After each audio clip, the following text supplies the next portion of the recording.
إن الحمد لله نحمده ونستعينه ونستغفره ونعوذ بالله من شرور أنفسنا ومن سيئات أعمالنا من يهده الله فلا مضل له ومن يضلله فلا هادي له أشهد أن لا إله إلا الله وحده لا شريك له وأشهد أن محمدا عبده ورسوله أما بعد فإن خير الحديث كتاب الله وخير الهدي هدي محمد صلى الله عليه وسلم وشر الأمور محدثاتها وكل محدثة بدعة وكل بدعة ضلالة وكل ضلالة في النار. أعوذ بالله من الشيطان الرجيم. بسم الله الرحمن الرحيم. يا أيها الذين آمنوا اتقوا الله حق تقاته ولا تموتن إلا وأنتم مسلمون. يا أيها الناس اتقوا ربكم الذي خلقكم من نفس واحدة وخلق منها زوجها وبث منهما رجالا كثيرا ونساء واتقوا الله الذي تساءلون به والأرحام إن الله كان عليكم رقيبا. يا أيها الذين آمنوا اتقوا الله وقولوا قولا سديدا يصلح لكم أعمالكم ويغفر لكم ذنوبكم ومن يطع الله ورسوله فقد فاز فوزا عظيما. وقال تعالى في موضع آخر: هل أتى على الإنسان حين من الدهر لم يكن شيئا مذكورا إنا خلقنا الإنسان من نطفة أمشاج نبتليه فجعلناه سميعا بصيرا. إنا هديناه السبيل إما شاكرا وإما كفورا. وقال تعالى في موضع آخر: تبارك الذي بيده الملك وهو على كل شيء قدير الذي خلق الموت والحياة ليبلوكم أيكم أحسن عملا وهو العزيز الغفور. تمام قسم کی تعریف و توصیف اللہ رب العالمین کی لائق و زیبا ہے جو ہمارا اور آپ کا ساری کائنات کا خالق و مالک ہے. درود و سلام نازل ہو محمد عربی صلی اللہ علیہ وسلم پر. اللهم صل على محمد وعلى آل محمد كما صليت على إبراهيم وعلى آل إبراهيم إنك حميد مجيد. اللهم بارك على محمد وعلى آل محمد كما باركت على إبراهيم وعلى آل إبراهيم إنك حميد مجيد. معزز حاضرین جمعہ، میں نے آپ لوگوں کے سامنے 2 آیت کریمہ کی تلاوت کی ہے.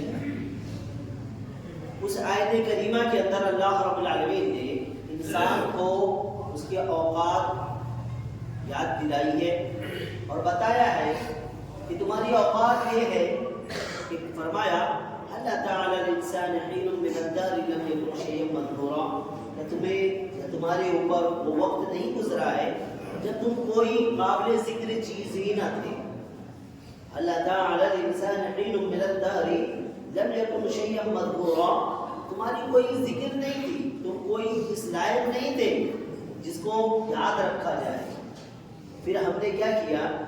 تمہیں مخلوط نطفے سے ترتیب دیا، بنایا تاکہ ہم تمہیں آزمائیں. اور ساتھ ہی ہم نے تمہیں 2 راستے دیے.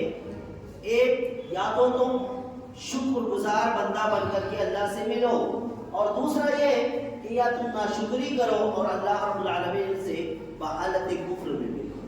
دوسری آیت میں اللہ رب العالمین نے اسی کو تھوڑی اور توضیح کے ساتھ میں اپنی اہمیت کو بتایا اور کہا تبارک الذی بیدہ الملک وہو علی کل شیء قدیر، بابرکت ہے وہ ذات جس کی قبضہ قدرت میں ساری چیز ہے اور وہ ہر چیز پر قادر ہے۔ وہی ہے جس نے تم کو پیدا کیا، الذی خلق الموت والحیات، موت و حیات کا مالک وہی ہے، الذی خلق الموت والحیات لیبلوکم ایکم احسن عملا، اور پیدا کرنے کے بعد میں وہ چاہتا ہے کہ تمہیں آزمائے، تمہارا امتحان لے تاکہ تم عمل کے اعتبار سے کون اچھے ہو، یعنی تمہارا عمل آزمایا جا رہا ہے۔ تمہارے دنیا کے اندر جو موت و حیات ہے یہ ایک آزمائش ہے، اور اسی کو اللہ رب العالمین نے آزمانے کے لیے ہمیں اس دنیا کے اندر بھیجا اور کہا وَهَدَيْنَاهُ النَّجْدَيْنِ، ہم نے کیا کیا؟ تمہیں دو راستے دیے، ایک ہدایت کا راستہ دیا اور ایک وہ راستہ دیا جو کفر والا راستہ ہے۔ اب ہم دیکھنا چاہتے ہیں کہ ان دونوں راستوں میں سے تم کس کا انتخاب کرتے ہو۔ تو حاضرین جمعہ، اللہ رب العالمین نے ہمیں یہ دو راستہ دے کر کے ایک ایسی شاہراہ پہ چھوڑا، ایک ایسی روڈ پہ چھوڑا ہے جس کے دو طرف روڈ جا رہے ہیں، ایک ہدایت کا راستہ جا رہا ہے اور ایک جو ہے گمراہی کا راستہ جا رہا ہے، اور ان دونوں راستے میں سے ہمیں اختیار کرنے کے لیے اللہ نے کہا ہم نے تمہیں کان دیے ہیں سننے کے لیے اور بصارت بھی دی ہے تمہیں دیکھنے کے لیے، یعنی دل و دماغ سے ہم نے تمہیں نوازا ہے تاکہ تم اپنے آپ کو اس لائق بنا سکو کہ تمہاری جو ضمیر ہے وہ گواہی دے کہ یہ راستہ سیدھا ہے اور یہ راستہ ٹیڑھا ہے، ہمیں اس راستے کو اختیار کرنا ہے، اس راستے سے ہمیں دور رہنا ہے۔ اور ہم تمام لوگ جانتے ہیں کہ جب ہمارا عمل اچھا ہوتا ہے تو راستے بھی ہمیں اچھے نظر آتے ہیں، اور جب ہمارا عمل بیکار ہوتا ہے تو راستے بھی ہمیں بیکار ہی کی طرف، شیطانی راستہ ہی ہمیں سجائے دیتا ہے۔ تو میں آج کے خطبے میں آپ لوگوں کے سامنے ہمارے وہ برے اعمال جس کی وجہ سے ہماری زندگی، ہماری خود کی زندگی الگ شاہراہ پہ چلتی ہے، اور اس کی ذمہ داری ہم خود کو لینے کے بجائے ہم دنیا کے اندر ڈھونڈتے پھرتے ہیں کہ ہمارے جو مصیبتیں آ رہی ہیں اس کی وجہ سے آ رہی ہے، فلاں نے ہم کو دھوکہ دیا اس کے لیے ہم مال کے اندر خسارے میں آ گئے ہیں، فلاں ہمارے ساتھ میں بے وفائی کیا ہے اس کی وجہ سے ہم غلط راستے کے اندر پڑ گئے۔ تو یہ تمام چیزوں کی جو وجہ ہے میں آپ کے سامنے رکھنے کی کوشش کر رہا ہوں۔ دیکھیے اللہ رب العالمین نے اللہ کے نبی صلی اللہ علیہ وسلم سے، نبی کریم صلی اللہ علیہ وسلم کے صحابی ہیں نواس بن سمعان، وہ کہتے ہیں کہ میں نے اللہ کے نبی صلی اللہ علیہ وسلم سے سألت عن رسول اللہ صلی اللہ علیہ وسلم عن البر والاسم، میں نے اللہ کے نبی صلی اللہ علیہ وسلم سے گناہ کے بارے میں پوچھا اور نیکی کے بارے میں پوچھا، تو اللہ کے نبی صلی اللہ علیہ وسلم نے کہا نیکی کیا ہے؟ حسن الخلق، کیا کرنا ہے؟ البر حسن الخلق، بہترین اخلاق کے ساتھ میں پیش آنا یہ نیکی ہے۔ پھر وہ کہتے ہیں میں نے اس گناہ کے بارے میں پوچھا تو اللہ کے نبی نے کہا الاسم ما حاک فی نفسک وقریت ان یطلع علیہ الناس، گناہ یہ ہے کہ جو تمہارا جو دل ہے اس کے اندر وہ بات کھٹکے اور تمہیں یہ ڈر لگا ہو کہ اگر کسی کو پتہ چل جائے گا تو وہ لوگ مجھے کیا کہیں گے، یعنی لوگوں کو پتہ چل جائے اور اس کی وجہ سے اگر تمہارے دل کے اندر کھٹک پیدا ہو رہی ہے تو وہیں پہ آپ کو رک جانا ہے۔ یہ آپ کے دل کا فیصلہ ہو جاتا ہے کہ یہ دل جو ہے غلط راستے پہ جا رہا ہے یا صحیح راستے پہ جا رہا ہے۔ تو یہ ہمارا جو دل ہے، یہ جو ہماری ضمیر ہے، یہ جو ہماری دماغ ہے، یہ ہمیں کنٹرول کرنے کے لیے اللہ رب العالمین نے دیا ہے اور ہمیں بتا دیا ہے کہ تم اگر غلط کرو گے، تمہارا راستہ اگر غلط ہوگا، تم غلط راہ پہ چلو گے تو تمہارا دل جو ہے وہ کھٹکے گا، تمہیں بتا دے گا۔ مثال کے طور پہ آپ سمجھ سکتے ہیں کہ اگر ہمیں سے کوئی ٹیچر ہے، استاد ہے یا کوئی مزدوری ہے، کسی کے پاس میں مزدوری کے لیے دن بھر کے لیے وہ لگ گیا ہے، اب وہ اگر تھوڑی دیر کے لیے بھی چائے پینے کے لیے بیٹھ جائے تو اس کے دل میں ایک کھٹکا لگا ہوا رہتا ہے۔ کھٹکا کیا رہتا ہے؟ کھٹکا لگا ہوا یہ رہتا ہے کہ اگر جو مالک جس نے مجھے مزدوری پہ رکھا ہے وہ مجھے دیکھ لے گا اور اس حال میں دیکھ لے گا کہ میں چائے پی رہا ہوں تو وہ کیا سوچے گا؟ تو یہ وہیں پہ انسان کو سمجھ جانا چاہیے یہ جو میں وقت برباد کر رہا ہوں یہ کیا ہے؟ میرے لیے گناہ ہے۔ تو گناہ کو سمجھنے کے لیے اللہ کے نبی صلی اللہ علیہ وسلم نے بہترین طریقہ بتا دیا ہے کہ تمہارے دل کے اندر اگر کوئی بات کھٹک رہی ہو، تمہارے دل کے اندر کسی بات کی تعلق سے وسوسہ آ جائے، تمہارے دل کے اندر کسی بات کی تعلق سے یہ گمان ہو جائے کہ یہ میرا راستہ غلط ہے، اسی وقت تم سمجھ جاؤ کہ تم جو کام کر رہے ہو تمہارے لیے غلط ہے۔ تو میرے محترم، اللہ رب العالمین کا ایک قانون ہے اور اللہ کا قانون یہ ہے کہ بندے کو اللہ رب العالمین کبھی بھی کسی بھی بندے کو، چاہے وہ حد سے زیادہ اللہ کا منکر کیوں نہ ہو یا وہ حد سے زیادہ اللہ رب العالمین کا عبادت گزار کیوں نہ ہو، اللہ رب العالمین کہتا ہے کہ ہم کسی کے اوپر ذرہ برابر بھی ظلم روا نہیں رکھتے، کرتے نہیں ہیں۔ اللہ نے کہا وَمَا أَنَا بِظَلَّامٍ لِّلْعَبِيدِ، ہم اپنے بندوں پر ذرہ برابر بھی ظلم کرنے والے نہیں ہیں۔ اور ایک جگہ کہا وَمَا كَانَ اللَّهُ لِيَظْلِمَهُمْ وَلَٰكِن كَانُوا أَنفُسَهُمْ يَظْلِمُونَ، اللہ رب العالمین کسی بھی بندے پہ کچھ بھی ظلم نہیں کرتا ہے، جو کچھ بھی اس کو پہنچتی ہے وہ صرف اور صرف اس کی وجہ سے پہنچتی ہے۔ انسان خود کے اوپر ظلم کرتا ہے، یہ اللہ کا قانون ہے، انسان پہ اللہ رب العالمین ظلم نہیں کرتا۔ اور ہمارا عقیدہ ہے، ایمان ہے کہ اللہ رب العالمین وَمَا أَنَا بِظَلَّامٍ لِّلْعَبِيدِ، اللہ رب العالمین ذرہ برابر بھی اپنے بندوں پر گناہ کرنے والا نہیں ہے۔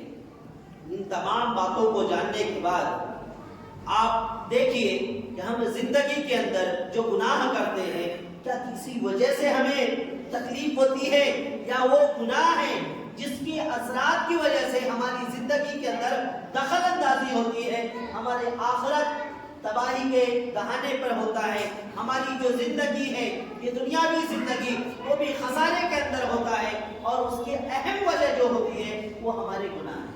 آئیے میں آپ کے سامنے چند وجوہات کے طور پہ چند جو ہمارے گناہ ہیں اس کے جو اثرات ہماری زندگی پہ ہوتے ہیں اس کو میں چند لفظوں کے اندر چند نمبر وائز 4-5 چیزوں کا میں آپ کے سامنے ذکر کروں۔ سب سے پہلی چیز، جب ہم گناہ کرتے ہیں تو گناہ کرنے کی جو سب سے پہلا اثر ہماری زندگی پہ مرتب ہوتا ہے وہ یہ ہے کہ انسان جو ہے اچھائی اور برائی کی تمیز کرنا چھوڑ دیتا ہے، اس کے دماغ سے اچھائی اور برائی کی جو تمیز ہے وہ ختم ہو جاتی ہے۔ اس کی مثال حضرت ابو ہریرہ رضی اللہ تعالیٰ عنہ روایت کرتے ہیں، وہ کہتے ہیں کہ اذا اذنب عبد، کہ جب کوئی بھی بندہ گناہ کرتا ہے اور گناہ کرنے کے بعد میں اس کے دل کے اوپر اللہ رب العالمین کی طرف سے ایک نقطہ لگا دیا جاتا ہے، اگر وہ گناہ کے بعد میں اس سے وہ روگردانی کر لیتا ہے، توبہ کر لیتا ہے،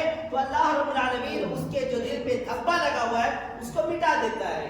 اگر وہ گناہ سے توبہ نہیں کرتا ہے تو اس دھبے کو ایک اور دھبے کے ساتھ میں بڑھا دیا جاتا ہے، یعنی یہ دل جو ہے اس کے اوپر جو دھبا لگتا ہے وہ گناہ کے ساتھ میں بڑھتا پورا مکمل پوری طرح سے سیاہ ہو جاتا ہے۔ اور سیاہ ہونے کے بعد میں نے پہلے ہی کہا کہ دل جو ہے اچھائی اور برائی کو سمجھنے کا ایک بہترین ذریعہ ہے جسے اللہ نے ہمارے دل کے اندر ودیعت کر دیا، ہمارے جسم کے اندر دیا ہے۔ تو جب ہمارا دل جو ہے ناکارہ ہو جاتا ہے، خراب ہو جاتا ہے، وہ اچھائی اور برائی کی تمیز کرنا چھوڑ دیتا ہے، اچھا راستہ کون ہے برا راستہ کون ہے اس کے اندر فرق کرنا چھوڑ دیتا ہے، تو ہمیں گناہ کیا ہے اور سچائی کیا ہے ہمیں کچھ معلوم نہیں پڑتا۔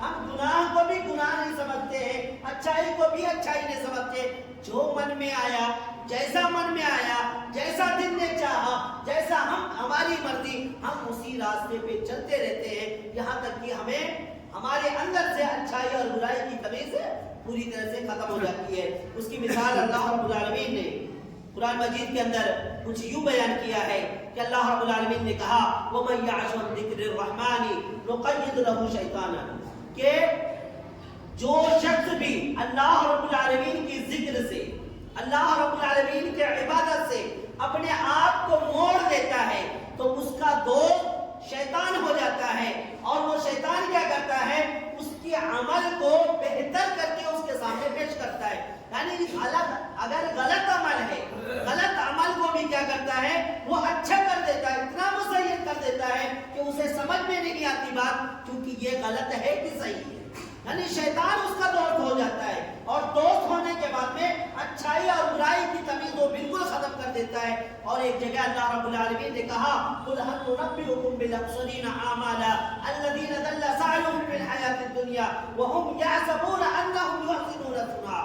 کہ اللہ کے نبی صلی اللہ علیہ وسلم آپ لوگوں کو بتائیے کہ وہ دنیا کے اندر جو عمل کر رہے ہیں، هَلْ نُنَبِّئُكُم بِالْأَخْسَرِينَ أَعْمَالًا، کہ عمل کے اعتبار سے نقصان میں سب سے زیادہ وہ شخص ہے جو دنیاوی زندگی پوری طرح سے اکجا کر لیتا ہے لیکن اس کے اندر اسے تمیز نہیں رہتی ہے.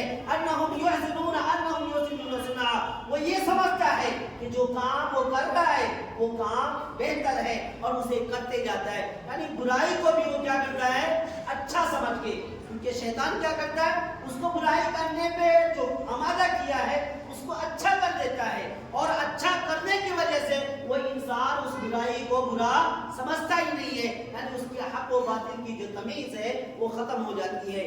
اسی طرح سے جب ہم یہ کام کرتے ہیں تو اللہ رب العالمین ہمیں کیا کرتا ہے، گناہ کی جو قباحت ہے، جو گناہ کی اہمیت ہے، ہمیں اس سے بھی ہمارا عقل و دماغ معروف ہو جاتا ہے. مثال کے طور پہ ہم تمام لوگوں کو معلوم ہے، بارہا خطبے میں آپ سنتے ہوں گے کہا جاتا ہے کہ نماز چھوڑنا کبیرہ ہی گناہ نہیں بلکہ بعض وقت آپ کفر کے درجے میں آ جاتے ہیں. یہ سبھی کو معلوم ہے، اور کفر یہ کتنا بڑا گناہ ہے یہ ہم تمام لوگوں کو معلوم ہے. یہ دائرہ اسلام سے ہی انسان خارج ہو جاتا ہے، اس کے بعد اس کا کوئی بھی عمل قبول ہی نہیں ہوتا ہے. لیکن اس کے باوجود شیطان نے ہمارے اوپر ایسا جال بچھایا ہے، شیطان نے ہمارے اوپر ایسا حملہ کیا ہے کہ نماز جیسی اہم عبادت کو ہم جان بوجھ کر کے چھوڑتے ہیں. ہمارے پاس میں وقت ہے، اذان ہو رہی ہے، لوگ جا رہے ہیں، آ رہے ہیں، مسجد کے بازو میں ہم دکان کھولے ہوئے ہیں، مسجد کے سامنے ہم بیٹھے ہوئے ہیں، کان میں آواز تک آ رہی ہے، لیکن شیطان نے ہمیں اس قدر ورگلا دیا ہے کہ ہم اس عمل کو بھی کیا سمجھتے ہیں، معمولی سمجھ لیتے ہیں. یعنی گناہ کا جو ہے قباحت جو ہے گناہ کی جو جرائم ہے اس کو شیطان کیا کر دیتا ہے، ایک دم چھوٹا ہلکا کر دیتا ہے. کیا ہوا، نمازی تو چھوڑ رہے ہو، کوئی فرق نہیں پڑے گا.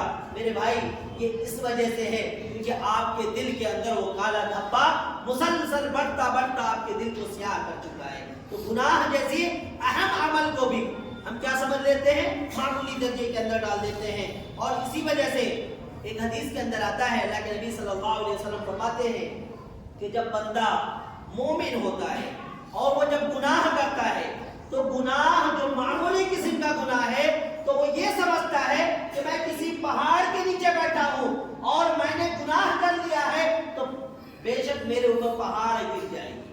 یعنی گناہ کو وہ پہاڑ کے مطابق سمجھتا ہے کہ گناہ میرا ہے اور اس سے گناہ سرزد ہوا ہے تو یہ پہاڑ کے موافق ہے. لیکن جو بندہ مومن نہیں ہوتا ہے وہ کیا سمجھتا ہے، گناہ کو وہ ایک مکھی جو ہمارے ناک پہ آ کے بیٹھ جائے اس سے زیادہ اہمیت نہیں دیتا کہ مکھی ہماری ناک پہ آئی اور ہم نے اس کو اپنے ہاتھوں سے بھگا دیا، بس ہم اتنا ہی سمجھتے ہیں. اور یہی وجہ ہے کہ ہم تمام میں سے اکثریت جو ہے اس عظیم گناہ کے اندر مبتلا ہے. کہ بڑے سے بڑے گناہ، نماز سے چھوڑنے والے سے بڑی گناہ اور کیا ہو سکتی ہے. اور نماز چھوڑنے سے زیادہ گناہ آپ کو نہ وہ شراب میں ملنے والا ہے، نہ زناکاری میں ملنے والی ہے، بلکہ ہر چیز سے زیادہ گناہ آپ کو نماز چھوڑنے پہ ہے. لیکن آپ کی نظروں کے اندر دیکھیں اس کو کتنی کم کر کے دکھایا گیا ہے کہ آپ شراب پیئیں گے تو گنہگار ہیں، آپ زنا کریں گے تو گنہگار ہیں، آپ سود کھائیں گے تو گنہگار ہیں. یقیناً آپ گنہگار ہیں، لیکن وہ گناہ نماز چھوڑنے کے مقابلے میں نماز چھوڑنے کے بنسبت وہ ہلکا ہے. نماز چھوڑنا اس سے کہیں زیادہ بڑا گناہ ہے۔ تو یہ شیطان کا بہترین حربہ ہے جو ہمارے اوپر حملہ آور ہے اور ہم اس چیز کو سمجھ نہیں پاتے ہیں۔ اسی طرح سے جب ہم گناہ کرتے ہیں تو اللہ رب العالمین جو ہمیں نعمتیں دیا ہے اس کو بھی اللہ رب العالمین ہم سے چھین لیتا ہے۔ نعمتوں کو اللہ رب العالمین کیا کرتا ہے؟ ہم سے دور کر دیتا ہے۔ اللہ کے نبی نے کہا ان الرجل لا يحرم عن الرزق بذنب يصيبه، کہ بے شک انسان محروم کر دیا جاتا ہے اس رزق سے جو اس کو گناہوں کی پاداش میں ملنے والی تھی، لیکن گناہ کیا تو اللہ رب العالمین نے اس کو وہ رزق نہیں عطا کیا۔ یعنی معمولی غلطی حضرت آدم علیہ السلام سے سرزد ہو گئی، ان کو اللہ رب العالمین نے کہا کہ تم اس درخت کے پاس میں نہ جانا، وہ اللہ کے نافرمان نہیں تھے، وہ اللہ رب العالمین کے حکم کے تابع تھے، اس کے باوجود ان سے صرف اتنا کہا گیا کہ تم اس درخت کے پاس میں نہ جانا۔ جنت جیسی نعمت سے اللہ رب العالمین نے کیا کیا؟ ان کو باہر کر دیا، کیونکہ ان سے گناہ سرزد ہوئی، وہ ہلکی سی لغزش ہو گئی، اور اس لغزش کے پاداش میں اللہ رب العالمین نے اس عظیم نعمت کو، جنت جیسی نعمت کو اللہ رب العالمین نے ان سے چھین لیا اور ان کو دنیا کے اندر پھینک دیا۔ اسی طرح سے آپ نے قارون کا نام سنا ہوگا۔ قارون وہ قارون جس کی بادشاہت، جس کے خزانے کے بارے میں قرآن خود کہتا ہے لَتَنُوءُ بِهِ الْعُصْبَةُ، ایک بڑی جماعت جو ہے نا جھک جاتی تھی، اس کے خزانے کی چابی لے کر کے جانے کے لیے گدھے کی ایک جماعت کی درکار ہوتی تھی، اور وہ بھی اتنا وزنی ہوتا تھا کہ گدھا بھی اس کے بوجھ تلے دب جاتا تھا۔ لیکن اس نے گناہ کیا، تو گناہ کرنے کی وجہ سے اللہ رب العالمین نے کہا فَخَسَفْنَا بِهِ وَبِدَارِهِ الْأَرْضَ، ہم نے اس کو بھی دھسا دیا اور اس کے جو گھر ہیں اس کے ساتھ میں زمین کے اندر دھسا دیا۔ تو گناہ جب انسان کرتا ہے تو اللہ رب العالمین انسان کی نعمتوں کو چھین لیتا ہے۔ ہم غور کریں، اللہ رب العالمین کتنے نوجوان ہیں جو صحت مند ہوتے ہیں، تندرست ہوتے ہیں، جو جیم وغیرہ کر کے اپنے آپ کو پہلوان سمجھتے ہیں، اپنے آپ کو ہٹا کٹا سمجھتے ہیں، وقت آتی ہے جوانی کے اندر وہ بیماری اس کو لاحق ہوتی ہے کہ وہ ایک دم کھوسٹ بوڑھا ہو کر کے مرتا ہے۔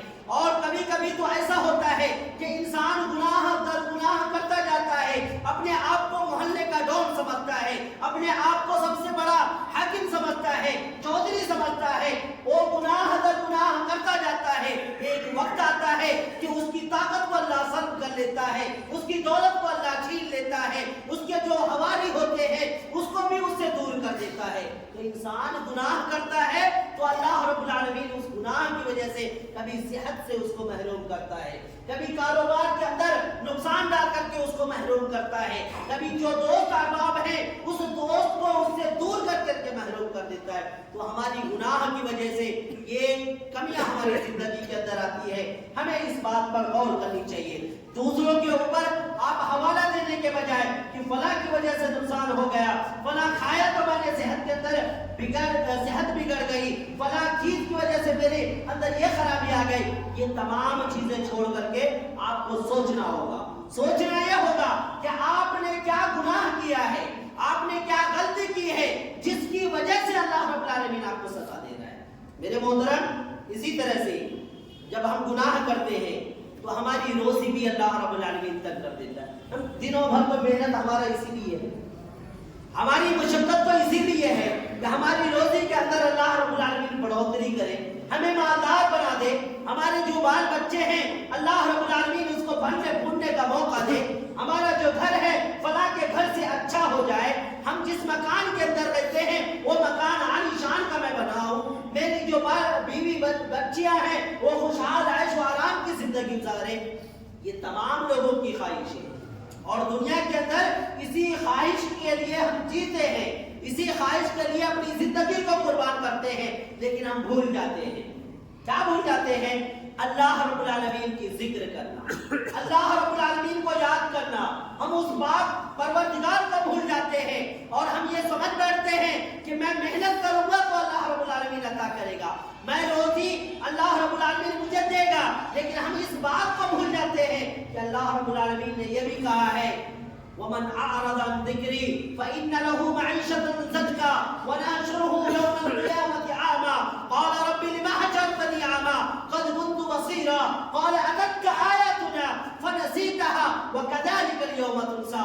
کہ جو شخص بھی اللہ رب العالمین کے ذکر سے اعراض کرے گا، جو بھی اللہ رب العالمین کی عبادت سے روگردانی کرے گا، جو شخص بھی اللہ رب العالمین کی تلاوت سے دور رہے گا، جو شخص بھی قرآن کی تلاوت سے دور رہے گا، نماز سے دور رہے گا، عبادت سے دور رہے گا، اللہ نے علی الاعلان کہا ومن اعرض عن ذکری فإن له معیشة ضنکا.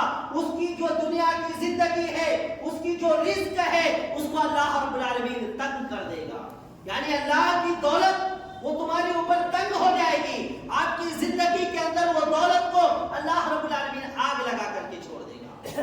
پھر اللہ رب العالمین کہتا ہے یہی نہیں، وہ قیامت کے دن میں آئے گا تو میں اسے اندھا بنا کر کے اٹھاؤں گا. وہ کہے گا اے الہ العالمین میں تو بھلا تھا، اچھا تھا، دنیا کے اندر میں دیکھ رہا تھا، مجھے تم نے آنکھیں دی تھی، آج مجھے اندھا کیوں کیا گیا؟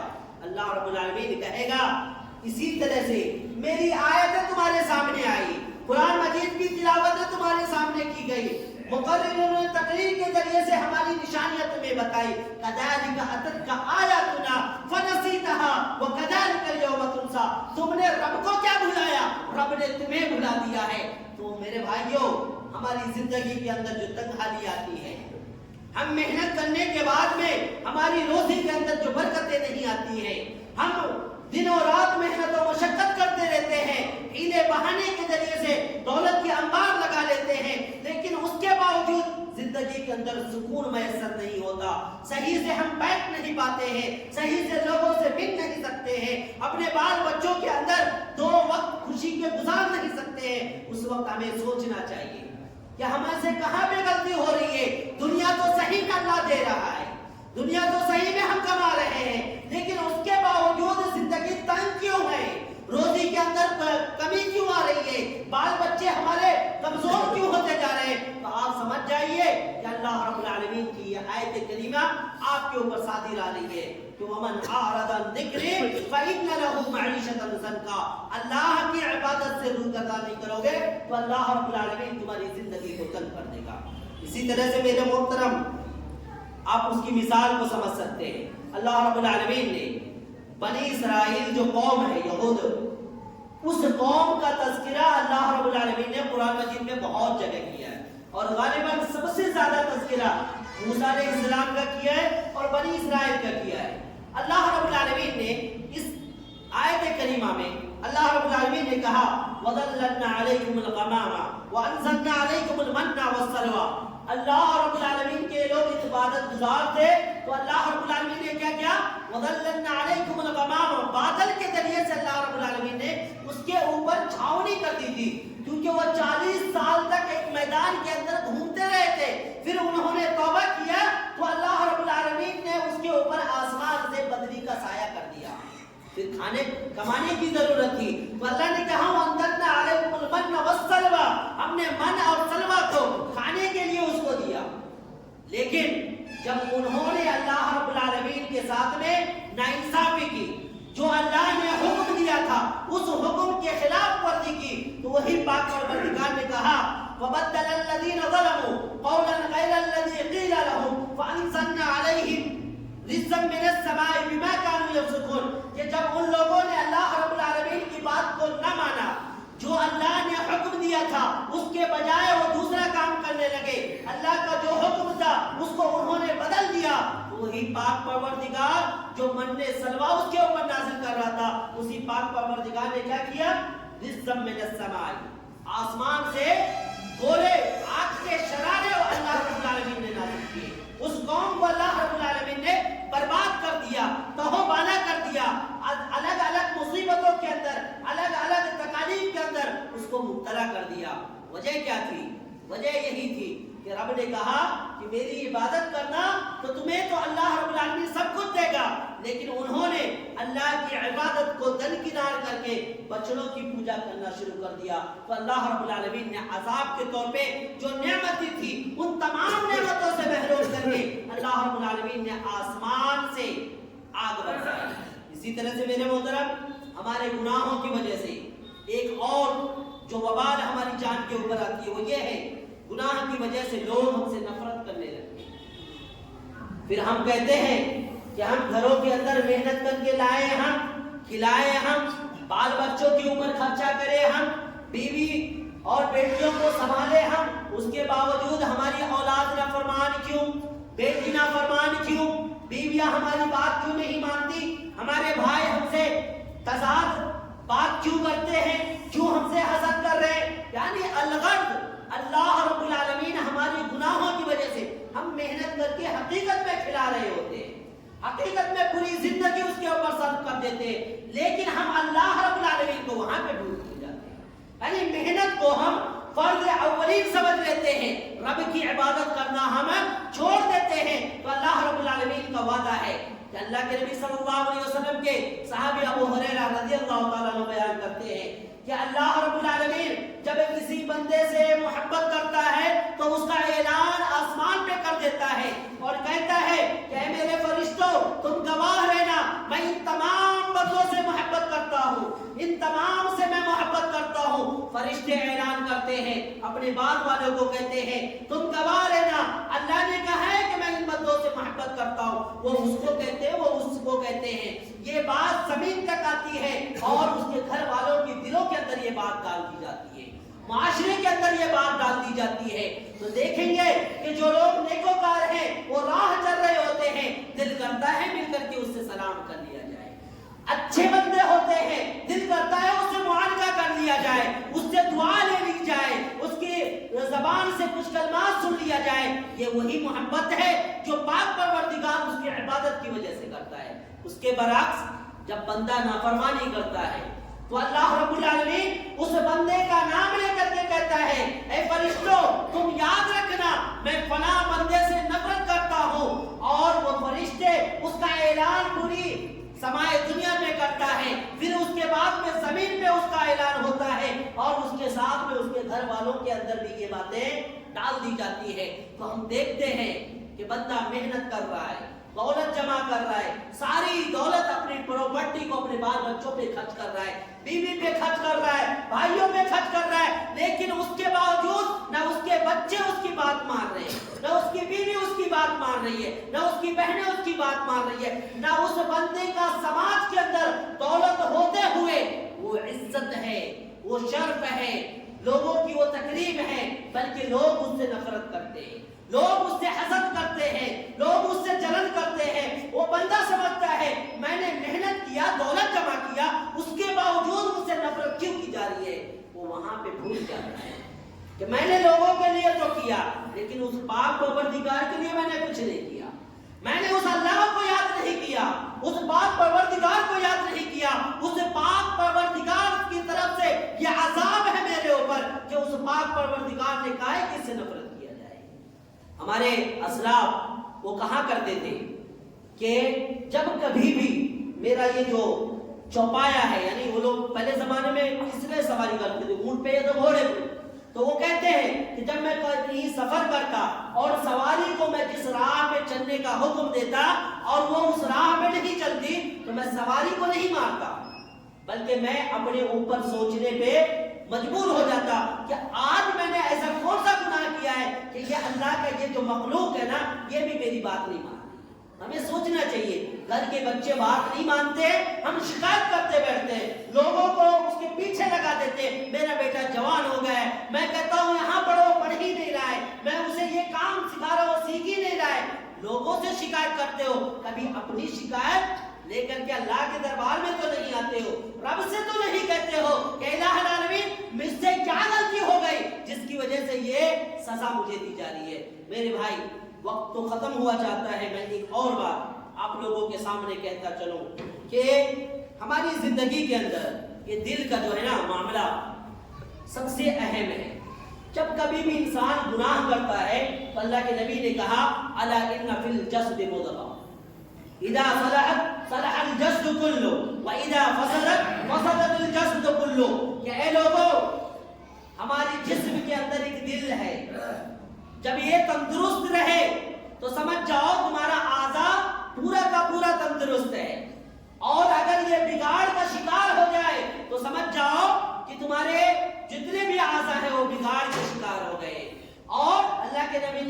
الا وہی القلب، اور یہ جان لو یہی وہ دل ہے۔ تو میرے محترم، دل کو پاک کرنے کے لیے اللہ کی عبادت ضروری ہے۔ دل کو غذا پہنچانے کے لیے ہماری جسم کو کھانے کی ضرورت پڑتی ہے، لیکن دل کو کھانا نہیں بلکہ اسے تلاوت کی ضرورت ہے، اسے قرآن پڑھ کے سنایا جائے اس کی ضرورت ہے، اسے نماز کے اندر خشوع خضوع کے ساتھ میں رب کے سامنے حاضر کیا جائے اس کی ضرورت ہے، اسے اچھی باتوں کی ضرورت ہے، اچھے واعظ کی ضرورت ہے، اچھی باتوں سن کر کے اس کے اوپر عمل کرنے کی ضرورت۔ یہ دل کی غذا ہے۔ اگر ہم اس کو یہ غذا نہیں دیتے ہیں تو اس کے اوپر زنگ لگ جاتا ہے۔ کیا لگتا ہے؟ زنگ لگ جاتا ہے۔ اور ہم تمام جانتے ہیں کہ جس چیز کے اوپر زنگ لگ جائے وہ کام کی نہیں رہتی۔ معمولی سے یہ جو الیکٹرک وائر ہے، اگر اس کے اوپر زنگ لگ جائے تو وہ اپنا کام کرنا چھوڑ دیتی ہے۔ تو اسی طرح سے جب ہم دل کو غذا نہیں دیں گے تو دل کے اوپر زنگ لگ جائے گا، اور جب زنگ لگ جائے گا تو یہ اچھائی برائی کی تمیز کرنا ہمیں نہیں بتائے گی۔ کیا اچھا ہے کیا برا ہے یہ ہمیں نہیں بتائے گی، یہ ہمیں نہیں سکھائے گی۔ کون سا راستہ درست ہے، کون سا راستہ صحیح ہے، یہ ہمیں نہیں بتائے گی۔ بلکہ اللہ نے کہا کلا بل ران علی قلوبہم، کیا ہو جاتا ہے؟ اس کے دلوں کے اوپر اللہ رب العالمین کا زنگ لگ جاتا ہے۔ دوسری جگہ اللہ نے کہا ختم اللہ علی قلوبہم، اللہ رب العالمین ایسے دل کے اوپر مہر لگا دیتا ہے، اور مہر اس بات کی لگ جاتی ہے کہ اب یہ سمجھنے والا نہیں ہے، اس کے اوپر اثر ہونے والا نہیں ہے، یعنی مہر اس قدر لگ جاتا ہے کہ وہ سمجھنے کے قابل نہیں رہتا۔ پھر اللہ کہتا ہے لہم قلوب لا یفقہون بہا ولہم اعین لا یبصرون بہا ولہم آذان لا یسمعون بہا، دل ہوتے ہوئے بھی وہ سنتے نہیں، دل تو ہے لیکن سمجھتے نہیں ہے، لا یفقہون بہا، کان تو ہے لیکن سنتے نہیں ہے، آنکھیں تو ہیں وہ دیکھتی نہیں ہے، بل ہم اضل اولئک کالانعام بل ہم اضل، ان کی حالت کیا ہو جاتی ہے؟ وہ چوپائے کے موافق ہو جاتے ہیں۔ جانور کا کیا کام ہے؟ کھانا، سونا اور فضلہ بہا دینا، غلاظت کرنا۔ ایک انسان بھی ایسی زندگی گزار رہا ہے، اچھا کھا رہا ہے، بستر اچھی ملی ہوئی ہے، اور صبح ہو کر کے فضلہ بہا دیا، یعنی اس کے اور اس کے درمیان میں کوئی فرق نہیں رہ جاتا ہے۔ تو کہنے کا مطلب یہ ہے، خلاصہ کلام یہ ہے کہ عبداللہ ابن عباس کی ایک قول ہے، میں اس کو آپ کے سامنے رکھوں۔ عبداللہ ابن عباس کہتے ہیں ان للحسنات ضیاء فی الوجہ، کہ انسان کو جب بھلائی کا کام کرتا ہے اگر اچھا ہے تو ضیاء فی الوجہ، اس کے چہرے کے اوپر روشنی ہوتی ہے، ونورا فی القلب، اور اس کے دل کے اندر منور روشنی ہوتی ہے، اس کا دل منور ہوتا ہے، وسعۃ فی الرزق، اور اس کے روزی کے اندر وسعت ہوتی ہے، کشادگی آ جاتی ہے، وقوۃ فی البدن، اور اس کے بدن کے اندر طاقت آ جاتی ہے، اور محبت فی قلوب الخلق، اور لوگوں کے دلوں کے اندر اس کی محبت آ جاتی ہے، وان للسیئہ، اور بے شک برائی کے لیے سواد فی الوجہ، اس کا چہرہ کالا ہو جاتا ہے، اور وظلمۃ فی القلب، اور اس کے دلوں کے اندر تاریکی آ جاتی ہے، ووہنا فی البدن، اس کا جسم کمزور ہو جاتا ہے، ونقصا فی الرزق، اس کی روزی کے اندر کمی آ جاتی ہے، وبغضا فی قلوب الخلق، اور جو لوگ ہیں یعنی اللہ کی مخلوق ہے ان کے دلوں کے اندر اس کے تعلق سے بغض آ جاتا ہے۔ تو میں یہ کہنا چاہتا ہوں ولا تکونوا کالذین نسوا اللہ فانساهم انفسهم، آپ ایسے نہ ہو جاؤ کہ جنہوں نے اللہ کو بھلایا تو اللہ نے ان کو بھلا دیا۔ میرے بھائی، ہم اپنے اوپر غور کر لیں اور ایک بات سوچ لیں، کیا ہم ان میں سے تو نہیں کہ جنہوں نے اللہ کو بھلایا تو اللہ نے ان کو بھلا دیا؟ اللہ رب العالمین سے دعا ہے کہ الہ العالمین ہم تمام لوگوں کو ان لوگوں میں شامل نہ کرے جسے اللہ رب العالمین نے بھلا دیا ہے، جس کا تذکرہ اللہ رب العالمین نے چھوڑ دیا ہے، جس کے بارے میں اللہ رب العالمین نے وہ اعلان نہیں کیا کہ یہ میرے بندے ہیں۔ اللہ رب العالمین ہم تم سے دور ہو گئے، الہ العالمین ہمیں اپنا قریب کر دے، اور ہم تمام لوگوں کے لیے ضروری ہے کہ ادھر ادھر جھانکنے کے بجائے آپ اپنی زندگی کے اندر جھانکیں، آپ خود کی زندگی کے اندر جھانکیے، یہاں وہاں دوش دینے کے بجائے آپ اپنے آپ کو دوش دیجئے کہ میں کس قابل تھا، میں کیا تھا، اور مجھے کیوں ایسا ہو رہا ہے۔ انشاءاللہ ہدایت ہم سے دور نہیں ہے، اور اللہ رب العالمین کی کرم ہم سے دور نہیں ہے۔ اللہ رب العالمین ضرور ہمارے اوپر کرم فرمائے گا. اللہ رب العالمین ہم تمام لوگوں کو صحیح سمجھ عطا فرمائے. وآخیرا ندعو اللہ ان یوفقنا لما یحب ویرضا. میرے محترم، آپ لوگوں کے سامنے ایک اعلان ہے، اور اعلان آپ ہی لوگوں کی تعلق